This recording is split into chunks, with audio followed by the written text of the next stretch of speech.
Bon dia. Tot seguit tindrà lloc la sessió inaugural del 20è Congrés de Metges i Biòlegs de Llengua Catalana.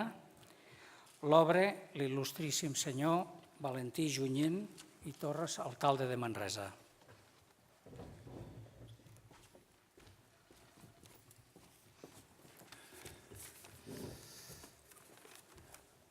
Molt bon dia a tots i a totes. Honorable conseller de Salut, consellera de Salut del Govern de les Illes Balears, directora general de Política Lingüística de la Generalitat, delegada del Govern de la Generalitat, president del 20è Congrés de Metges i Biòlegs de Llengua Catalana, regidors, regidores, representants del col·lectiu de metges i biòlegs, senyores i senyors. Per la ciutat de Manresa és un honor poder acollir aquest 20è Congrés a la nostra ciutat i en un marc tan excepcional, tan esplèndid com el Teatre Cursal. En nom de la ciutat de Manresa us dono la benvinguda i desitgem de tot cor que la vostra estada, no només en l'estricte àmbit dels coneixements, sinó en el personal i en el de la ciutat, us sentiu ben acollits i us sentiu molt ben tractats. És evident que la temàtica del Congrés és de la màxima transcendència al nostre país. M'han explicat que la conferència que s'ha produït abans d'aquest acte d'inauguració ha estat extraordinària i esperem que amb el llibre d'actes i amb els diferents reculls que es faci de l'activitat d'aquests 2 dies doncs puguem constatar-ho.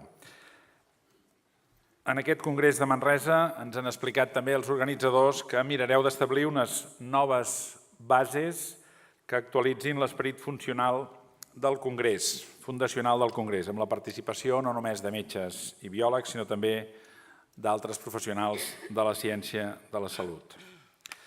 Som un país que té un nivell sanitari molt alt. Nosaltres, com a ciutat i com a comarca, Manresa i el Bages, si m'ho permeteu, també considerem que tenim una sanitat de primer ordre. Estem contents dels professionals que tenim al capdavant de les nostres institucions sanitàries i de les nostres institucions d'atenció a la ciutadania. Però el que pensem que fa que ara mateix Manresa tingui un estatus especial és el fet també que des d'aquest curs, per primera vegada, tenim en el marc de la Universitat de Vic, Universitat Central de Catalunya, es desenvoluparà el primer grau de Medicina, el primer curs del grau de Medicina a la nostra ciutat.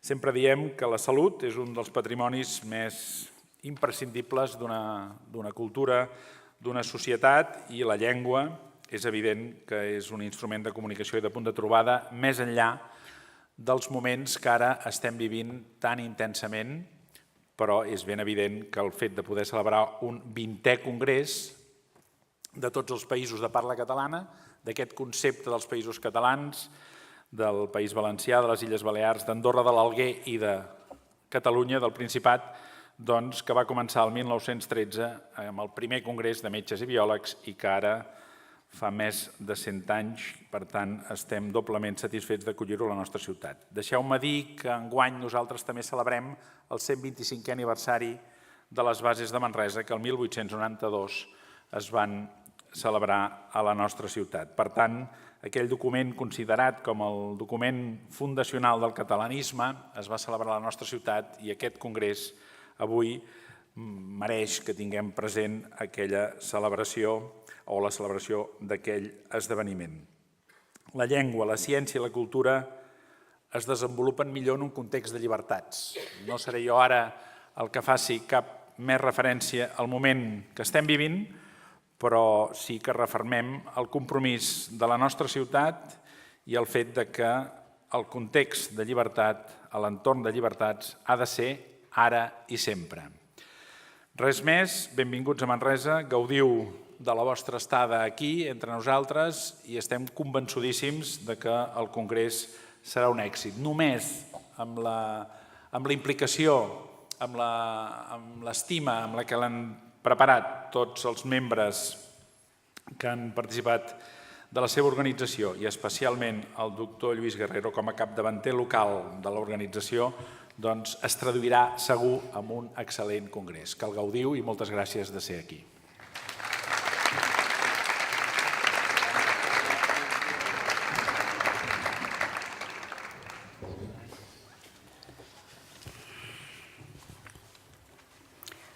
Moltes gràcies.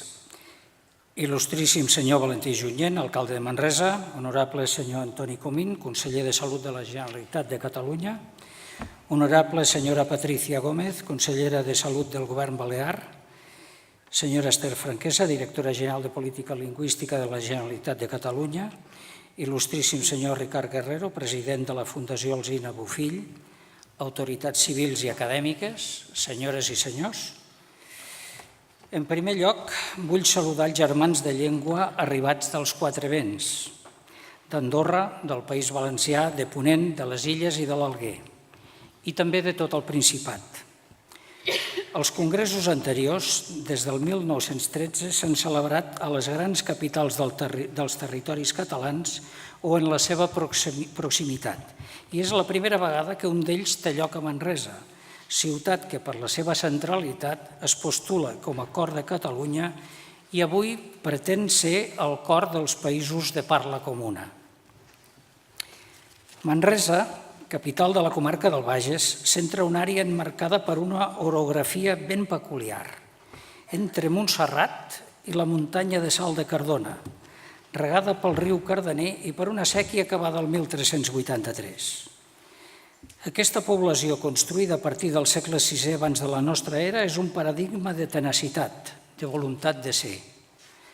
Abrossada per Almansor el 999, pels borbònics el 1713 i pels francesos el 1811, i devastada per múltiples contestes, s'ha reconstruït repartidament i, tot i amb això, ha assolit moments d'esplendor, com ara al segle XIV i a la fi del XIX. És una ciutat plena d'història i rica en prodigis que els convidem a conèixer, com el de la llum, la resurrecció del canonge Mulet o el del Pou de la Gallina. Una ciutat centre geogràfic i de molts esdeveniments, caracteritzada, entre altres coses, per una capitalitat sanitària indiscutible, també per l'activitat infatigable del Grup Autònom de Manresa de la Institució Catalana d'Història Natural. Aquests dos aspectes i l'ús destacat de la llengua catalana i la seva defensa justifiquen abastament la celebració d'aquest congrés en el lloc que ens trobem. Aquest teatre que ens acull és un edifici noucentista rehabilitat, construït per Andreu Cabot i Puig, sogre del ginecòleg i metge de nens Àngel Tomàs i Jordana i avi del metge Josep Tomàs i Cabot, un dels nostres congressistes d'avui. Fou inaugurat el 29 d'agost de 1927, ara ha fet 90 anys, quan el passeig de Pere III on s'ubica només tenia urbanitzat aquest breu tram. En aquest temple de la cultura encara ressonen les veus de grans personatges del catalanisme polític i cultural, com ara Antoni Macià, Francesc Cambó, Josep Maria Batista i Roca, Leonci Soler i Marc, Ventura Gasol i molts altres. També les interpretacions de música de persones de renom universal com Pau Casals, Marco Redondo i Artur Rubinstein, i d'actors i actrius icònics com Margarita Xirgu o molt nostrats com Mari Sampere, Josep Maria Flotats i Emma Vilarsau, entre molts altres. En la crònica històrica manresana cal ressaltar un episodi èpic. Entre els dies 25 i 27 de març de 1892, la ciutat va ser el marc de l'Assemblea de la Unió Catalanista presidida per Lluís Domènech i Muntaner, actuant com a secretari Enric Prat de la Riba. En el seu curs, la comissió presidida per Josep Torres i Bages redactà les bases per la Constitució Regional Catalana, un document que en l'article 3 declarava l'oficialitat de la llengua catalana. Enguany, la ciutat celebra, com s'ha dit, el 125è aniversari d'aquest fet i en aquest marc commemoratiu s'hi inclouen actes importants i diversos, entre els quals el nostre congrés. El metge i erudit Oleguer Miró i Borràs presidí la segona sessió d'aquella assemblea. Des d'aleshores, molts personatges del món de la medicina i algunes entitats manresanes han succeït Oleguer Miró en la defensa de la llengua i la cultura catalana, com ara Josep Arola i Sala i Ramon Puig i Vall.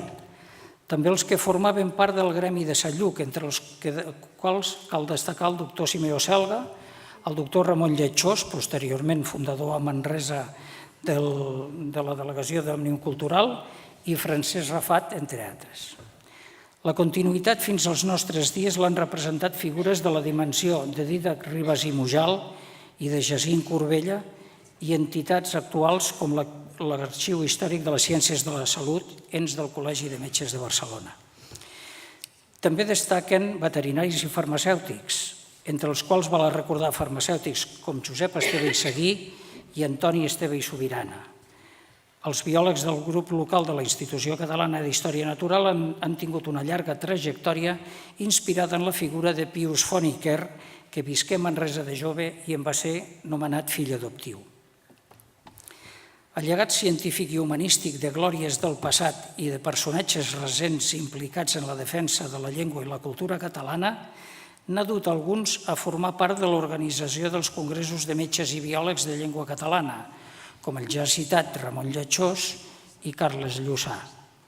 I molts hi han participat, com Simeu Selga, que intentava no perdre-se'n cap. Manresa hi ha tingut presència des de ben antic i encara més, en el compromís per la llengua catalana, compartits per molts més persones que les que hi assistien. Durant més de 100 anys, els objectius dels congressos de les ciències de la vida i la salut han anat canviant en funció del progrés científic i assistencial i de la forma de gestionar-lo per assolir un major benefici social. Aquesta és la justificació dels 4 blocs temàtics del present esdeveniment que completen els de temes lliures. Hem intentat oferir un programa obert i de qualitat. Les circumstàncies que vivim a Catalunya ens han fet introduir canvis de format en el darrer moment, però no de continguts. Molts han treballat per fer possible aquesta trobada acadèmica i altres li han donat tota mena de suports. A tots moltes gràcies i esperem que els resultats responguin a l'esforç i a les expectatives que hi han posat. Aquest congrés, que el 2006 qui us parla havia demanat celebrar-lo a Manresa el 2008, s'ha fet esperar, però l'encarem plens d'il·lusió, tot i coneixedors de la dificultat de dur-los a terme fora de les grans capitals i dels grans nuclis d'influència.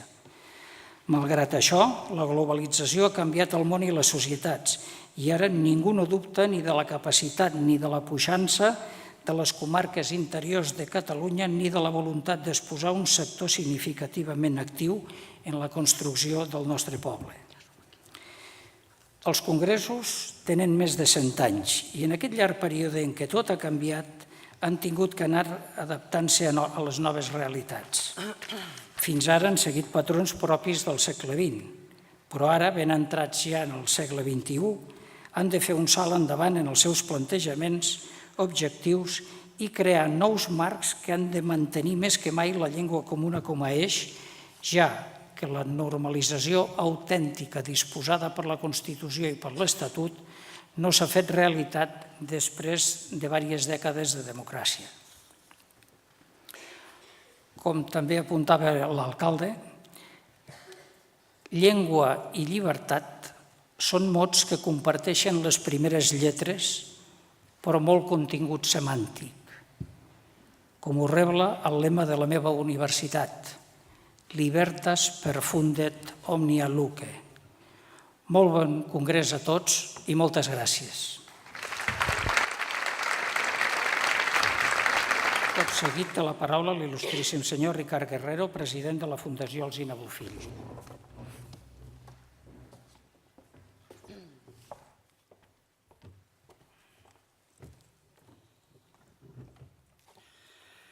Bé, en primer lloc, hauria de donar les gràcies a moltes persones i moltes institucions que han fet possible que nosaltres ens trobem avui aquí.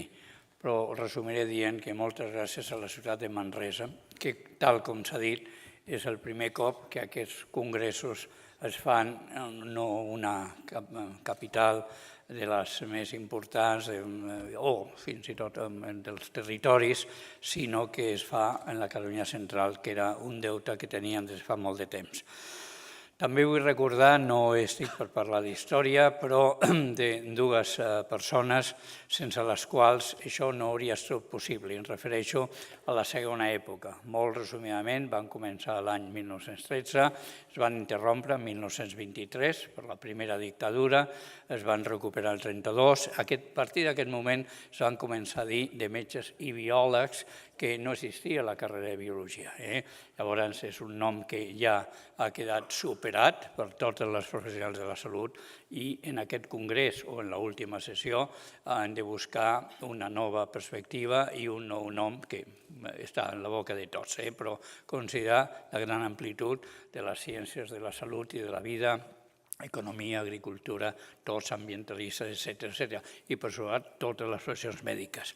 Aquestes dues figures són la de Josep Alsina i Bofill. Sense ell no s'haurien recuperat els congressos. Un altre dia farem història, però he tingut el privilegi, encara que, com diré després, he desenvolupat gran part de la meva carrera científica als Estats Units, d'assistir a tots. Hi ha unes quantes persones, no sóc l'únic. I era perquè, com es feien cada 4 anys i s'anunciaven, jo ja m'ho feia bé per estar a Catalunya per aquella època.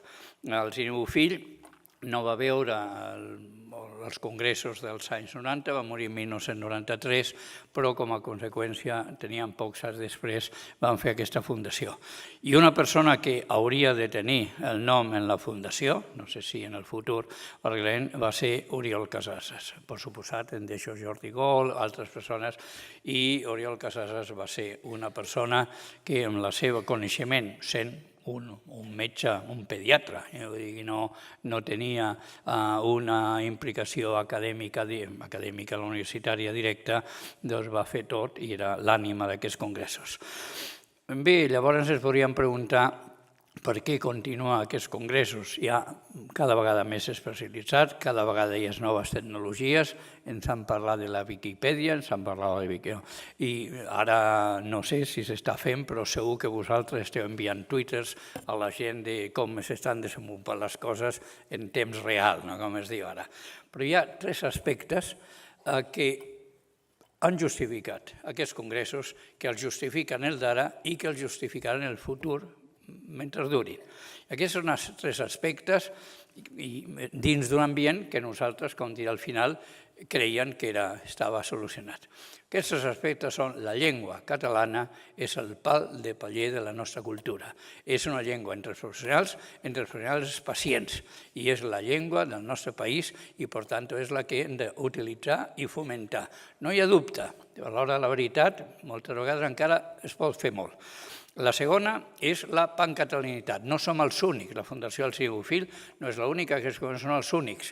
Per exemple, el mapa del temps. Si veieu TV3, doncs és un pancatalanista, perquè parla del temps des de Salses a Guardamar i des de més enllà de Maó surt també l'Alguer. Però aquesta qualitat no la podem oblidar. Aquí hi ha representants d'Andorra, hi ha representants de Catalunya del Nord, hi ha representants de l'Alguer i, per suposat, València, que són una part important de la nostra cultura. No podem oblidar aquests territoris. El català o Catalunya no és un concepte polític, mal que els pesi amb alguns, sinó que és un concepte cultural. I el valor d'una institució o d'una llengua o d'una cultura no depèn del nombre de quilòmetres quadrats, som un país petit, per suposat més gran que alguns europeus, ni del nombre d'habitants. Amb sort serien 9 o 10 milions, perdoneu, però jo no soc lingüista i les 3 franques se'ns ho pot dir. No podem comparar, però evidentment són molt més que el maltès, etc. Però el que és molt important és el fruit, els fruits que pot produir aquesta cultura. I això sí que no ens guanya per part de la proporció del nostre territori, no guanya ningú. I l'últim, last but not least, el foment, el suport de les ciències de la salut, de la vida i tot el que suposa. I fins aquí això ha estat al principi, és ara i serà en el futur. Però pensaven que ho farien en una cosa que, en anglès, perdoneu, es diu for granted, o sigui, per suposat, que era en un ambient de democràcia. Avui en dia, en aquests moments històrics que tots recordarem, el que ens queda de vida, recordarem que no vivim en un país de democràcia, que s'ataca d'una manera duríssima contra la democràcia d'un país que vol expressar la seva opinió i que si no hagués les 3 anteriors, solament per defensar la democràcia, seria molt necessari que es fes aquest congrés avui en dia. Gràcies per participar en aquest fenomen democràtic. Gràcies.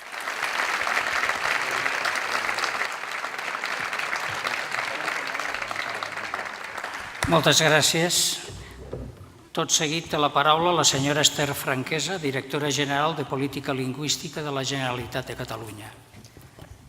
Bon dia a tothom. Conseller, consellera, alcalde, copresidents, senyors Guerrero, Lluís i Ricard Guerrero, autoritats, professors, acadèmics, estudiants, professionals. No tenim cap dubte que amb la llengua ho fem tot. Amb la llengua fem actes com el d'avui, amb la llengua construïm el saber, l'organitzem, organitzem el nostre món i a més compartim el saber, el transmetem i el difonem. Per tant, la llengua és l'essència de tot fet social i de tota activitat i per tant també és essencial en un entorn com el de la salut. El més important d'una llengua, com apuntava el doctor Guerrero, no és el territori. El més important d'una llengua, si m'ho permeten, tampoc és tan sols la quantitat de gent que la parla. Som uns 10 milions que la parlem habitualment, uns 11 milions que l'entenen, uns 14 milions d'habitants, com que m'ha apuntat que digués algunes xifres, uns 14 milions d'habitants en tot el nostre territori que té aquestes 7 veus que la conformen. No és només la quantitat de gent que la parla el que és important, sinó què es diu amb aquesta llengua i què es fa amb aquesta llengua. No tenim cap dubte que en aquesta llengua podem fer de tot. És apta per a tots els usos i per a totes les situacions de comunicació i a més ho és des de fa molt de temps, des de fa milers d'anys. També des del punt de vista científic, també, des de fa molt de temps.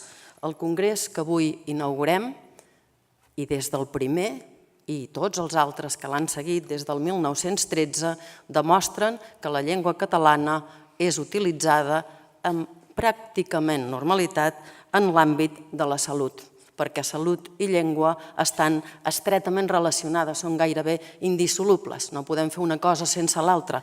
No es poden fer protocols sanitaris, ni guies de bones pràctiques, ni receptes, ni relacions amb els pacients, ni classes a la universitat, ni converses entre col·legues, entre professionals, amb alumnes, sense utilitzar la llengua. Per tant, aquesta llengua en el món de la salut hi és present i, si m'ho permeten, potser podríem dir que el català té una salut prou bona en l'àmbit mèdic. I, si m'ho permeten també, deixin-me dir que té una salut no prou bona també. És a dir, que encara tenim una mica de marge per recórrer, perquè hi sigui sense restriccions en qualsevol de les situacions, per quotidianes i per elevades i abstractes que siguin en el sector de la salut. Tenim molts testimonis que la llengua catalana és utilitzada en el més alt rang científic en la medicina en català des de la primera revista científica, que és de finals del segle XIX. Els exemples, deixin-me fer exemples més de recursos lingüístics i terminològics, perquè són l'essència de la construcció del saber, des del Diccionari de Medicina, que segur que molts de vostès han consultat i que va ser durant molts anys referent, el Diccionari de Medicina de Manuel Corachán, que va ser editat el 1936, el vocabulari mèdic de l'Acadèmia de Ciències Mèdiques, el diccionari mèdic que el va seguir l'any 1990 actualitzant-lo i el diccionari, el DEMCAT, que diem ara així col·loquialment, que es presentarà en aquest congrés com a actualització i posada al dia de tota la terminologia. Només amb aquest seguici de termes i d'ús d'aquests termes veiem que el sector de la salut és fort pel que fa a la llengua, però, com deia abans, potser encara no prou fort. En els 20 anys que han transcorregut en els 20 congressos, en els 100 anys, els canvis han estat realment molt forts en la nostra societat i també, per tant, en la llengua. D'una banda, com apuntaven els que m'han precedit, per l'especialització, la recerca, les tecnologies que han canviat el nostre món, també el de la salut, però a més també perquè la nostra societat és molt diferent del que era abans, pel que fa a la composició demogràfica. En el moment en què es va fer el primer congrés, o 10 anys abans, que en tenim les dades, Catalunya tenia 2 milions de persones. Ara som 7 milions i mig i tenim aquest augment de la composició de la nostra demografia amb un creixement amb moltes persones que han vingut de fora i que tenen una llengua diferent com a llengua familiar, altra que la catalana i que la castellana, un 10%, si fa no fa, de la població adulta, i això fa que la nostra composició demogràfica sigui diferent i, per tant, que els usos de les llengües, de la llengua catalana, de la llengua del país, també tingui alguna necessitat d'adaptació. Per això se celebra aquest congrés per tornar a posar la centralitat en la llengua vinculada en el món de la salut, perquè, com deia, té una bona salut, però encara no la té prou. També per això, des de la Direcció General de Política Lingüística i amb el Departament de Salut, desenvolupem i continuem treballant amb la terminologia i tenim un pla de millora en la formació, sobretot, en tots els àmbits, però sobretot en la formació dels professionals, perquè realment es pugui treballar sempre en català en el món de la salut i també l'altra moneda, perquè tots els ciutadans que ho vulguin puguin ser atesos en català i no se sentin marginats de la llengua del país i de la llengua que usen naturalment i de manera tranquil·la. Treballem perquè sigui la llengua que garanteix la qualitat dels nostres serveis i també que garanteix la relació amb els nostres ciutadans. Per això celebro l'encert també en nom del conseller de Cultura i el meu propi, celebro l'encert de la celebració d'aquest 20è congrés que serveix una mica de toc d'atenció, de toc d'alerta, de nova trobada entre professionals, entre especialistes i també lingüistes i que posa l'accent en la llengua que ens singularitza i que ens vertebra i que a més ens fa de pont entre aquests territoris, aquestes 7 veus que ens conformen, amb l'objectiu de continuar fent que la llengua catalana sigui i mantingui aquesta continuïtat a la societat i també en la tradició mèdica. Cal ambició per ser sense reserves en català en tots els sectors, en la ciència i en la tècnica. Escoltem els ponents, escoltem-los bé, avancem en el coneixement perquè el català sigui també en plenitud, com volem que sigui aquest país, amb un estat que li sigui plenament favorable al seu progrés, al seu desenvolupament i, com és obvi, també a la seva llengua. Estic convençuda que aquest congrés ajudarà, sembrarà aquesta llavor perquè siguem encara més forts. Enhorabona per als que heu organitzat el congrés, a les institucions que ens hem conjurat perquè fossin possible i a tots els ponents que hi participareu i els que escoltareu i després anirem a continuar treballant en català i per molts anys més congrés, per molts més anys país i llengua. Gràcies.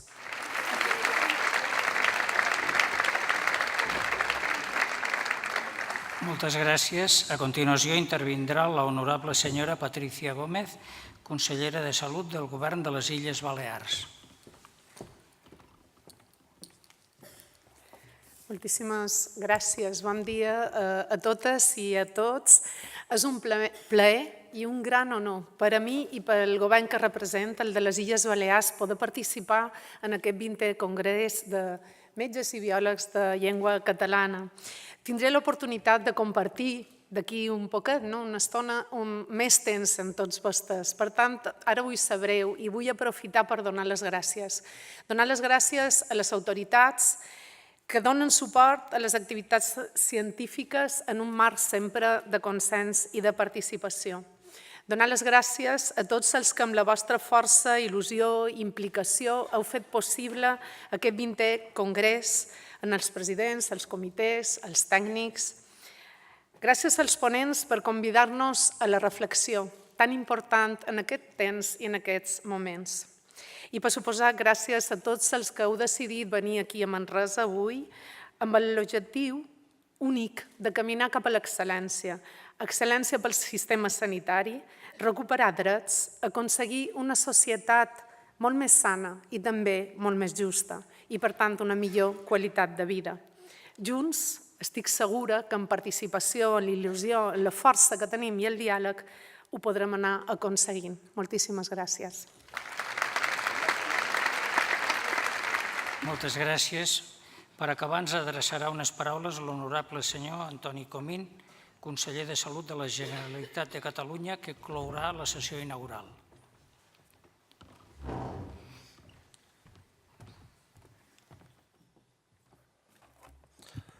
Bon dia bon dia a tothom, consellera i amiga, alcalde Valentí, el doctor Guerrero i doctor Guerrero, diguem, autoritats, amics tots, veig molts amics a la sala.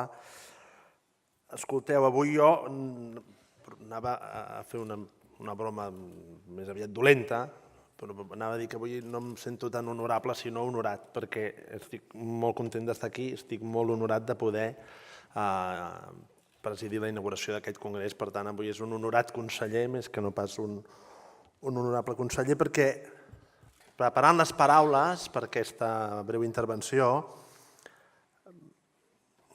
tinc la sensació que ens venia a visitar la història d'aquest país.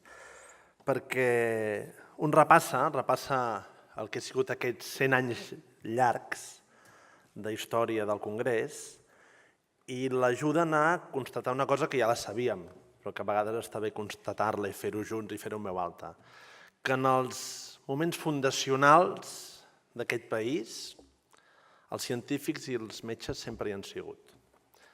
És inconcebible trobar un moment històric fundacional en la història, penso ara en la societat catalana dels últims 100 anys, i que no hagi aparegut la veu dels metges, dels biòlegs, dels científics, del món de la salut.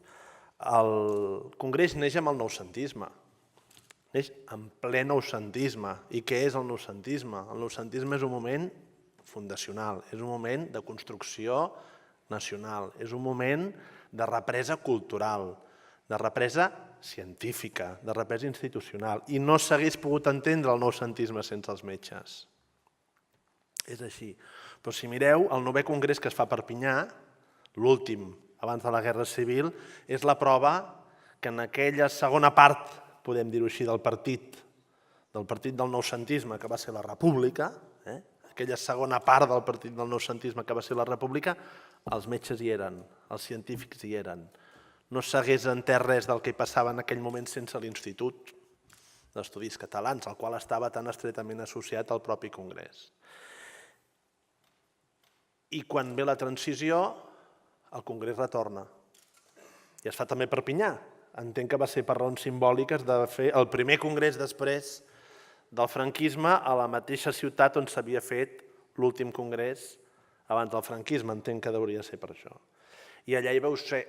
I no s'entendria la transició a la democràcia a Catalunya sense els metges. I tant que no s'entendria la veu dels metges en aquell moment. Formaven part del relat de la democràcia i de les llibertats.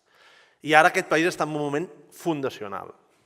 Canviem la semàntica, ens inventem nous conceptes, sempre estem parlant del mateix. Ara diem procés constituent, moment constituent, moment fundacional. A cadascun li posem una etiqueta, renaixença, noucentisme, república. Sempre estem parlant del mateix. Són moments en què Catalunya s'ha parlat amb ella mateixa i ha parlat al món. Són moments en què Catalunya s'ha dit a ella mateixa i li ha volgut dir al món que volia fer un país de ciència i de cultura i que volia fer la ciència en català, per cert, directora general, i tant que sí, com les grans llengües científiques del món. Són moments en què Catalunya s'ha dit a ella mateixa que volia un país de llibertats, que volia un país de drets civils, que volia un país de democràcia, que volia un país on els drets fossin garantits, perquè Catalunya volia estar entre les nacions civilitzades del planeta. I el que caracteritza les nacions civilitzades del planeta és la garantia dels drets, començant pels drets civils. I Catalunya es va dir això en el moment del noucentisme. I va venir la dictadura de Primo de Rivera. I va venir la repressió des de les institucions espanyoles. I van venir els presos polítics. Però el país va tornar a renéixer. I el país va reprendre. I amb la república el país es va tornar a dir a ell mateix i li va tornar a dir al món: volem un país de progrés científic i cultural. Volem un país de drets civils. Volem un país de drets socials. Volem un país amb garanties socials, amb dret a la salut. Volem un país amb dret a l'educació. Volem un país just socialment. I va tornar a venir la repressió. I van tornar els presos polítics. I va tornar la vulneració dels drets civils més elementals. Però el país va tornar a reprendre.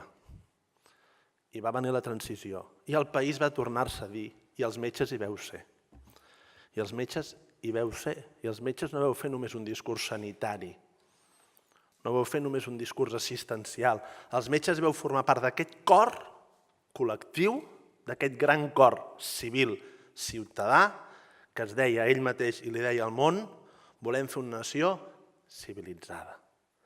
Volem fer una nació de la justícia social, de la democràcia, de la cultura i de la ciència. I volem una nació oberta al món, oberta a Europa, oberta a Espanya. Però volem que els vincles amb Europa i amb Espanya siguin vincles basats en la llibertat. En la llibertat. I volem que els vincles amb Espanya estiguin basats en el diàleg i en el respecte. I Catalunya va dir això quan el noucentisme. I Catalunya va dir això quan la República. I Catalunya va dir això a la transició quan cridàvem llibertat, amnistia i estatut. I Catalunya ho torna a dir avui. Catalunya torna a dir tot això. I els metges, com per art de màgia, els científics, els biòlegs, hi torneu a ser. Hi torneu a ser. I us vull dir gràcies. Gràcies que en un moment fundacional, en un moment en què la dialèctica torna a ser la dialèctica entre progrés i repressió, entre llibertat i vulneració dels drets civils, en un moment com aquest, els metges heu aparegut a la meva agenda una setmana d'octubre de l'any 2017, amb aquest congrés fabulós, on hi ha totes les generacions, on hi ha els estudiants, on hi ha els veterans, on hi sou tots. No s'entendria, insisteixo, en el nostre país un moment fundacional, amb tot el que això suposa, he intentat explicar-ho, sense vosaltres. I avui som on som, quins fets diferencials té aquest moment fundacional en relació als altres, quins fets diferencials té aquest moment constituent. Mirem-ho ara sí des de la perspectiva sanitària. Doncs estem fabulosament avasallats, podem dir-ho així, per una sèrie de reptes, com és el repte científic. Parlareu del microbioma. Els investigadors que treballen més en el microbioma bombardegen amb el seu entusiasme, dient-me, consellers, que no sabeu, no sou conscients del que suposa el microbioma. És com si haguéssim descobert un nou òrgan, com quan els científics de la modernitat descobrien un nou òrgan del cos humà. I tenim un repte científic fabulós i des del departament hem intentat acompanyar tot això a través de noves polítiques, a través del Pla Estratègic de Recerca i Innovació, el PERIS, les ajudes als investigadors.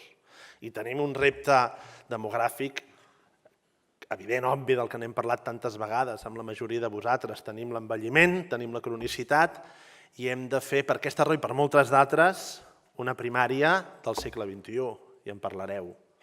Una primària del segle XXI molt més robusta, amb més capacitat de resolució, més autònoma, més adulta, amb més autonomia de gestió. I tenim un repte que és el repte cultural, que ens porta a fer del pacient protagonista del seu procés assistencial. I la Dolors us en parlarà d'aquí poc.